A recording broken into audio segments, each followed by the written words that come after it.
Three, two, one. Welcome to the Transfer Nation videocast and podcast. Transfer Nation aims to create a network and community of educators who work with and advocate for transfer and post-traditional college students. Our mission is to build community, transform culture, and empower success for transfer educators and students by sharing resources and celebrating all things transfer.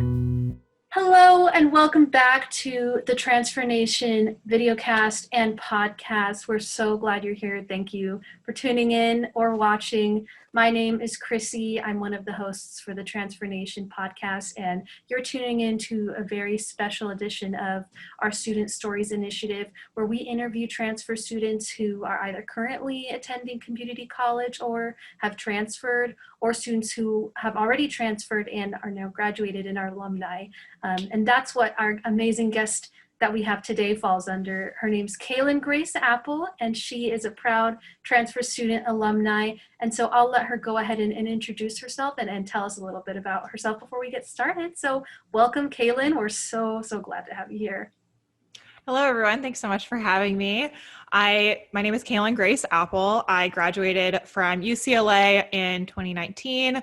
I transferred in 2017, and I transferred from Kenyatta College in Redwood City in Northern California. And then after graduating from UCLA with my BA in History and African American Studies, I went on to study for my master's in US History at the University of Oxford in England. And now I am currently studying for my PhD in History and African American Studies at Yale University. On top of being a student, I also run a consulting business specifically geared towards students, and I work on admissions as well as every step of the academic journey, including helping you find resources for research, helping you get in contact with information for grants, fellowships, and everything in between. And then I also run a YouTube channel. So very busy, and I'm very excited to talk about all these things today. Yeah, Kaelyn's an all-star. She's doing it all. Not only did she go on to obtain her master's, like she just said, but now she's pursuing her PhD, which is just remarkable, on top of running, her consulting business. And she has an amazing following of students who are interested in access to education. On social media, she goes under Redhead Academic, which is just, it's so cool. But Kaelyn, I kind of want to dive into what drew you to consider transferring, rather than taking the traditional four-year route, or what kind of brought you to community college, and then choosing to transfer? What brought you there, and can you tell us a little bit more about your transfer journey? So I'm going to warn you guys, this is a bit of a long story. We love it. And I'm sorry if you can hear my dog barking in the background. But when I was in high school, I rode horses as well. I competed as a hunter jumper, and I had wanted to become a professional since the age of 4. And so while I was in high school, I was competing, I was grooming, anytime I wasn't at school, I was basically at the barn. And so when I graduated with a very low GPA, and I had only really applied to college because my parents wanted me to. It was not something that I truly wanted for myself. And so when I graduated, I remember thinking, I'm not ready. I can't go. I can't give up this dream yet. I need to pursue riding. And so I went to my father and I said, I'm going to go ride. I'm going to go take an internship to work for my trainer, and I want to become a professional. And so he said to me, okay, well, if that's what you want to do and you're making an adult decision, then you have to go be an adult and you have to move out. And I will help you financially insofar as you still attend school.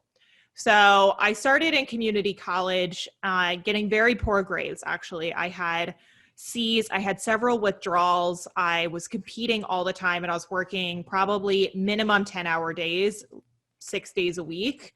And I was on the road a lot and all of these things. So eventually I actually got a position as a professional equestrian. And so I decided, you know what, I'm going to drop out of community college. It's not for me. I don't need to go to school. I'm just going to compete. And so that was my focus. And I did that for 2 years completely. I just competed. I traveled all over the West Coast. I had an excellent job with amazing clients, and I was actually at the end of like a 5-week stint of competing. And I remembered thinking, I came out of the ring one day after having won, and I remembered thinking, this can't be it. And I had this moment of like, oh no, what am I going to do? I literally have committed my entire life to this sport. And I realized that I had had this dream of being a professional equestrian, but I never thought about what came after that. And so I ended up going on a trip with my cousin. And I remembered saying to him, you know, I think I want to go back to school. I think I just need I just need to learn something. Like I need to be like intellectually stimulated. And I said, I think I want to transfer. I think I want to go to law school. And he said, well, you could still do it. Like you could still go back to community college. You could transfer. It's going to be tough, but you can do it. And from that point forward, I went back to community college and I started taking history classes. And my goal at the time was just to get an associate's degree. It was never really to transfer to like a top university or anything. I was like, well, I have like kind of a flawed academic record. I don't know how far I can get. But I just dedicated myself to my studies. I started getting straight A's, and I really fell in love with my classes and what I was learning. And so I was like, you know what? I have enough credits. I'm just going to try to transfer. And I've never been a traditionalist. I've never gone the status quo. So I applied to 13 schools. I applied in-state, out-of-state, private, public, etc. And I was like, I'm leaving California. I'm going to William and Mary in Virginia. Like I'm going to study colonial American history. And then I got the acceptance letter from UCLA. And I got that letter, and I remembered going to my dad the next day and I said, I don't even know if this is where I want to go, but there's something telling me I need to go see the campus. And so I went for Bruin Day. And the second I walked on campus, I knew that that's where I was meant to be. Wow. Wow, that is amazing. And there's something so important in what you're saying, because you had a certain trajectory, but you were open and willing to a different path after you realized you were stepping outside of, at the end of that horse race that day, and you just were saying to yourself, I feel like there's something else. And I don't know, I feel like a lot of transfer students could benefit from hearing that perspective of yours, of being willing to practice openness and being open to maybe considering, you know, other life routes. And even if we've been doing one thing for so long or for most of our lives, sometimes it's just something else. And like that person who said, you know, why don't you just give it a try and go back to community college and things like that. What made you decide ultimately, because you said you went to Bruin Day and you were walking on the campus, was there something specific that drew you to UCLA or that drew you to choose UCLA while you were walking that day? So I was basically between 3 schools. I was between the University of Connecticut, which had offered me a significant amount of financial aid, the College of William and Mary in Virginia, and UCLA.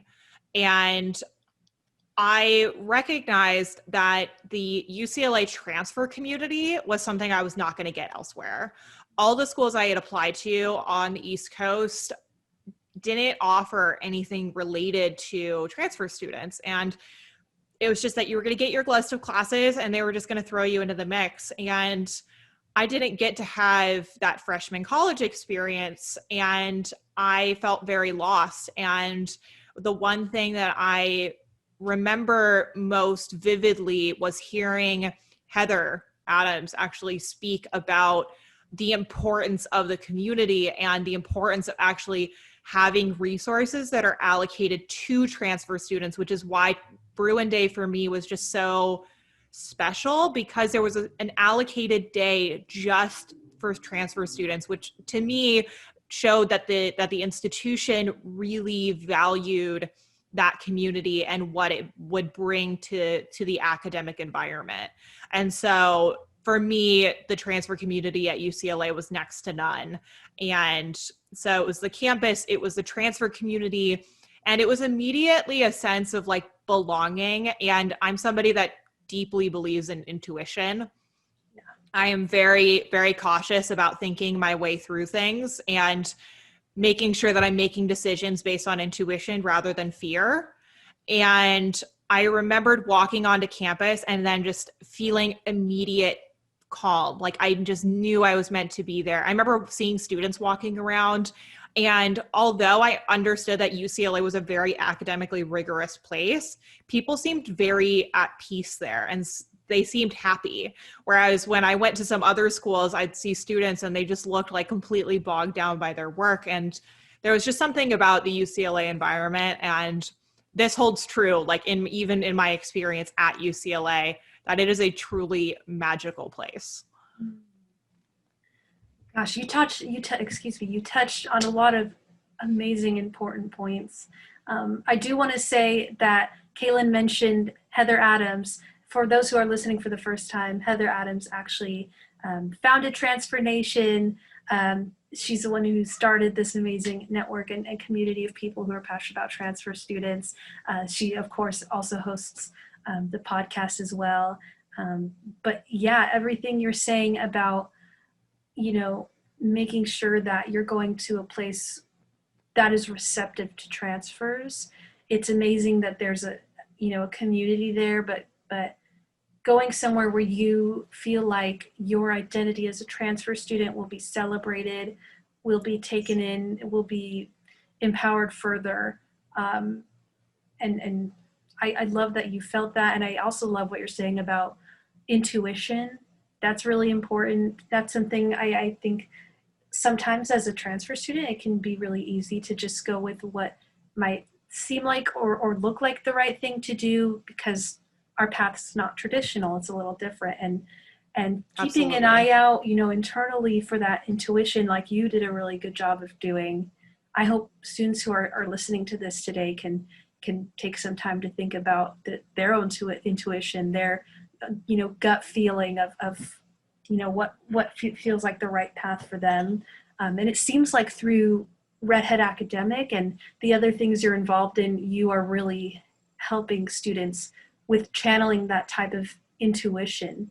Can you tell us more about Redhead Academic or anything else you're involved in? Because I know you're really passionate about, ensuring that access for all students and transferring and community college and those types of avenues are really ways that pave that. So if you could tell us more about, the ways that you're advocating for that. Of course. So I started YouTube. There's a couple videos from when I was at UCLA, but I really got on YouTube because I recognized that there was a lack of representation for students in the transfer community, but transfers that had actually gone on to further study. And I knew during my time at UCLA that my education was not going to stop at UCLA. I can talk a little bit about this in a second, but I essentially was looking on YouTube for resources. I was applying to graduate school and I saw nothing. There was no information about how to write a statement of purpose in the same way that there was information about how to apply like as a high school senior. And there was a lack of information about transfer essays. There was a lack of information about graduate applications. And so I was like, well, you know what? I'm going through this process. I did a ton of research. I read every book. I read every blog. I talked to every professor, graduate students, et cetera. And I compiled so much information that I was like, this is valuable information that is being gatekept. Like it's gatekept away from public knowledge. And as a first generation student, I didn't have the resources for my parents to help guide me. And so I was like, well, I'm just going to go on YouTube and I'm just going to make these videos because they're things that I would want to know. And it's information that I wish I had had as I was going through this process. And so I started making videos on YouTube. I started recording my experience as I was at Oxford. And as I learned more and as I applied for PhD programs, I continued to discuss not only like my own experience, but information specifically about the way the process works. Mm. And so then I eventually actually developed this consulting business. And one of my first clients was a community college student. And she sent me her essays. And I realized that there's such a lack of information about what committees are looking for. And I helped her work on these essays because she had done a first round with the UCs and got rejected by all of them. And she came back and we looked at all her essays and we made them so much stronger. And I told her about the certain strategies, especially when applying to a school like UCLA, which is looking primarily for a growth pattern.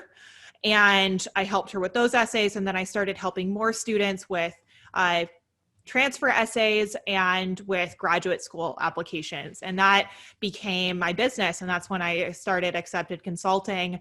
And so my YouTube channel and my business kind of work together to provide as many resources for students as possible. And not just in the admissions sense, but acceptance for me is also indicative of acceptance in the academy, acceptance in the public sphere, being able to produce work, to produce knowledge, which is accessible and which everyone is able to create. And so I talk about funding, I talk about writing a research proposal, I talk about how to get involved in research at UCLA or an undergrad or as a transfer, because there's just not enough information about who do you talk to, how do you develop a research question to begin with, and then how do you pursue that research. And so that's been my mission, is just I think of the phrase access to academia as not just access to actually getting into academia,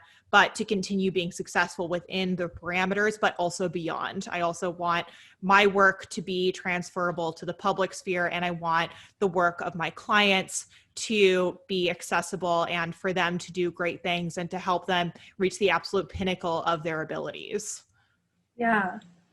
And I love what you said about transferability and really looking, to the future, because I think sometimes in the process of transferring, you're really excited to even move to the next step of going on to eventually obtain your bachelor's degree. I experienced this personally.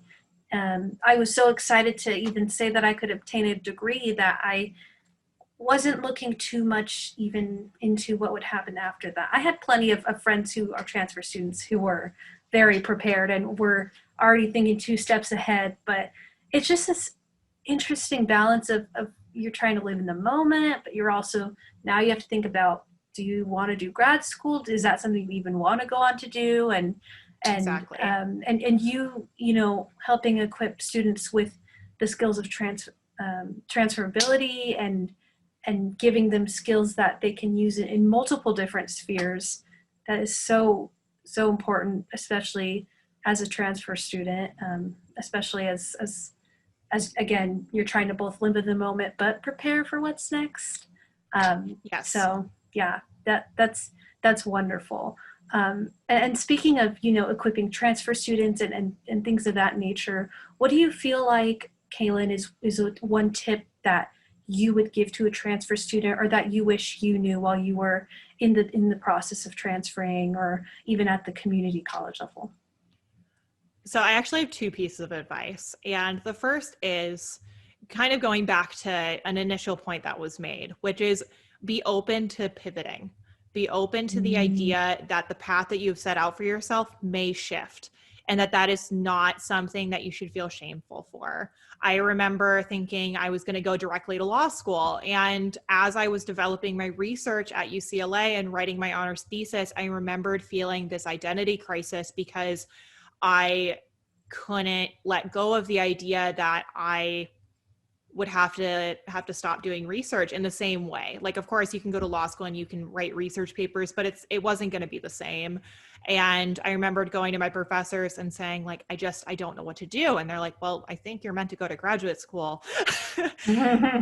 And they're like, I mean, you can go do a JD PhD. Like, why are you so stuck on wanting to go to law school right now? And I remember thinking to myself, why am I so stuck on wanting to go to law school right now? And it was because I'd set that path for myself. And I realized that for me, I had already pivoted in my career once.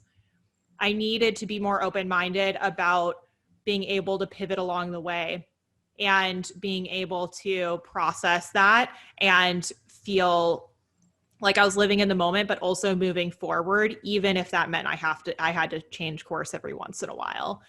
And then the second piece of advice that I give any student, honestly, anyone, but especially transfer students, is the same advice that somebody gave me back when I was a teenager, which is be seen and be seen working. Networking is not just about making contacts and having communication with someone.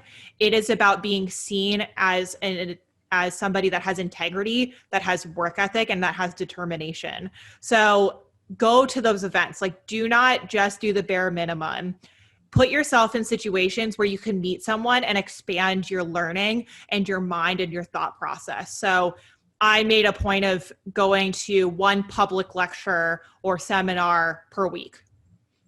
And I went to some at the law school. I went to some in the history department, African American studies department, and be a sponge, like soak up knowledge, but also be seen working. Like, if you can put yourself in a space, like I always studied in the history department because I knew that the professors that I wanted letters of recommendation from were going to walk by on their lunch break and then we're going to see me studying. And so in this environment with COVID and being online, my piece of advice is seek out opportunities where you will be seen and where you will be seen engaging and networking, because I'm telling you that will make more of a difference in your opportunities in the long run than you can imagine.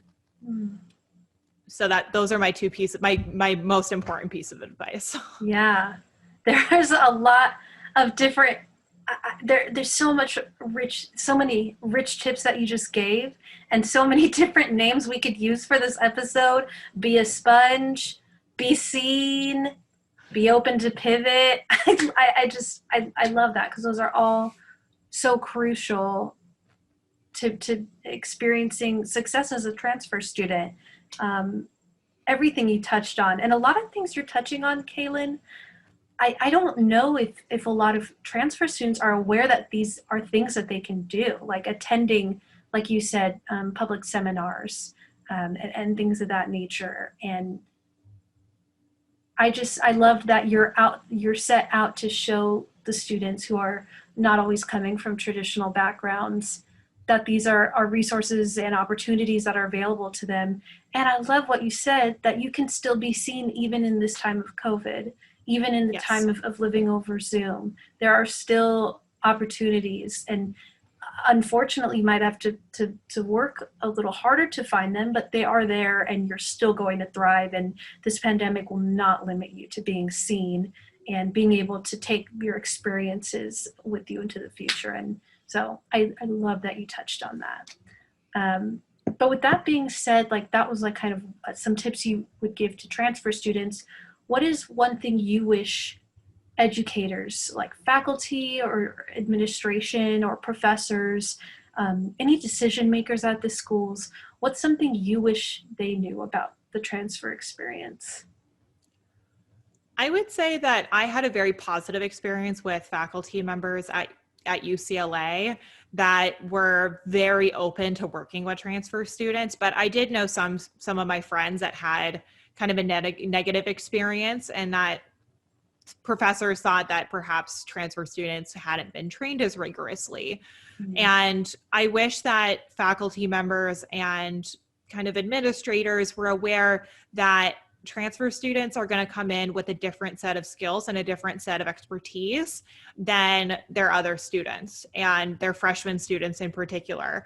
Transfer students come from a variety of backgrounds with a variety of different types of knowledge and perspectives that I think make the community so rich, and the academic environment so it just gives so much depth and perspective to a variety of different topics. And I think that should be seen as a positive versus yes. only seeing education through a particular training or a particular lens. And so I just wish that faculty members were more aware of where transfer students are kind of coming from, and that we kind of normalize transfer students as a community within the academic environment. And I think that as these programs such as those that Heather is trying to advocate for, that this becomes more of an open conversation with those in the institutions.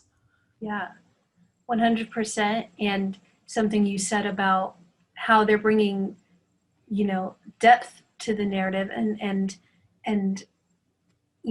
different kinds of backgrounds that cause the students to go on to choose community college rather than a traditional route. It brings so much a more outside perspective to the classroom, or to the types, or to the professors that you're talking about that may see transfer students, differently, unfortunately. I love what you said about that they're bringing depth. They're bringing another perspective, especially another perspective to the educational route. So that's great. So I think the last question we kind of want to touch on is, we talked about what you wish educators knew. So what's something you wish that society or your family or friends, what's something you wish they knew about the transfer experience? So I'm a strong believer that it is the goal that matters, not the pathway, not the mission, like not how you get there. And I wish that there wasn't this kind of hard set, like societal process that just says high school, 4-year degree, job, etc. I think that there are so many other pathways. And had I really fallen into that trap of thinking that that was the only way that I could be successful or where I could find my own worth, then I absolutely would not be where I am today. And on top of that, I wouldn't have had the experience of having a lot of work experience before even going to community college and before transferring. And that those skills that I learned in my life before school have become so invaluable to my work ethic, to my determination, to my ability to focus. And so I think that what I would like for people to know and to kind of sit with is that we're all going to end up where we're meant to be. How I get there is like kind of my choice. It's my path. And it is your own. There are transfer students within this community from all walks of life who are first generation students, who are non-traditional students, who have had full-blown careers before they come to transfer. And that, as I said before, it provides a depth of knowledge and perspective that you can't get coming straight from high school. And I think that that should be something that we value in society, that there are people out there that have taken an untraditional path and that are going to actually provide for society and policy and various types of industries with a depth of knowledge and perspective and experience that perhaps somebody that took the traditional path might not have. Yes, yeah, 100%. And the day that society can see it doesn't have to be one way. Like you said, we're accomplishing the same goal. I mean, each goal is unique and each degree is unique. That's not what I mean, but all towards that degree, and ultimately all towards that career dream or whatever we're pursuing. The way you get there, that's not what's most important. And I love that you're set out to help society see that and help them see that it doesn't have to be, a certain cookie cutter pattern, and that taking the transfer route, sometimes it gives you even more experiences and even more, like you said, depth, in that a lot of times you're coming from years of work experience and things of that nature, situations that cause transfer students often to choose community college versus because they're doing things like working or transitioning from a career move or things like that, or other circumstances. So Kaelyn, it seems like you're really, portraying that to society in the advocacy work you do, within your business and within, your digital media that you're portraying on the social media under Redhead Academic and YouTube. Something else I wanted to say too is it's really cool that you're appealing to students in the formats that they are interested in. It seems like you mentioned, you went to YouTube to try to figure out, graduate application processes and things of that nature. It seems like a lot of students in this day and age, are going to YouTube and other forms of social media to seek out that information. So you're doing what I hope, a lot of schools can start to do, what a lot of other advocates can start to do, which is putting it into the format and through the avenues that are personable to the students, are relevant with what they want to watch and things of that nature. So the work you're doing through YouTube, through business, through even your Instagram is just amazing. It makes the information very transferable and accessible, like you've talked a lot about. With that being said, do you want to tell us where we can find you on social media and things of that nature? Of course. So I am on social media on Instagram, YouTube, and TikTok at the Redhead Academic. And if you want to check out my consulting business, it is acceptedconsulting.com. I have resources for admissions. I offer master classes, office hours, as well as accountability and writing workshops. So if that's anything that you're interested in, then go ahead and check it out. I look forward to meeting with you. Awesome. Well, Kaelyn, thank you so much, truly, for joining us and sharing your resources with us and just sharing about your amazing transfer journey. It's amazing that you're on the road to PhD now, and I hope transfer students who are listening can take inspiration from that and know that they can go on to obtain their PhD, their master's, their JD. Anything is possible. But with that being said, thank you so much, everyone, for listening or watching. We hope you got to take away from this story today and that you keep listening to our podcast or joining us on social media. But with that being said, we'll sign off in Transfer Pride. All right. Bye, everyone. Bye. Thank you so much for listening. To continue the transfer conversation, be sure to join the Transfer Nation Facebook group at tinyurl.com/wearetransfernation. You can also follow us on Instagram at wearetransfernation and on Twitter at transferpride. Subscribe to our YouTube channel at tinyurl.com/tnationtube. If you have ideas for future episodes of the Transfer Nation videocast and podcast, please email us at wearetransfernation@gmail.com. We can't wait to continue celebrating all things transfer with you. And as always, in Transfer Pride.